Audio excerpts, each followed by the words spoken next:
I had the most idyllic childhood you can think of. My dream in 7th grade was that I would live in San Francisco. I was really influenced by the show Full House, and that's set in San Francisco. And I really wanted to live there because it was warm. And I really wanted to have a big house that was earthquake safe. And I wanted to have a big study and a big library where I could write. I would be an author full time. That's what I would do with my life. That's what I wanted, and that's still what I want. That is the dream, to be published on the New York Times bestseller list and on all the talk shows and all that big stuff. Now I am being a good girl and being realistic, dividing myself between that dream of writing and between something realistic, which is school psychology. I tell everybody that I won the parent lottery.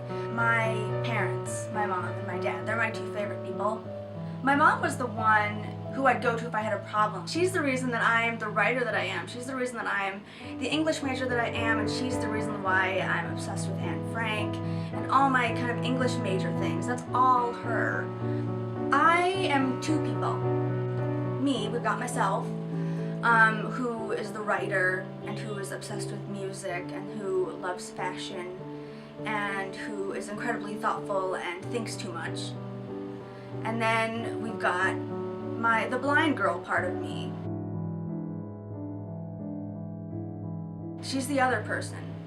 And that girl has to worry about eye drops that I take in my eyes, and she has to worry about going to the Mayo Clinic, a few times a year, and she has to worry about basically a bunch of other things that most kids don't worry about. As much as I like to think that I am normal, I know that I'm not, and that was the struggle. It was how to accept it, and it was defining myself in that and being okay with it, because the disability is inherent, so is the strength, so is my hardworking work ethic, so is everything else that I am.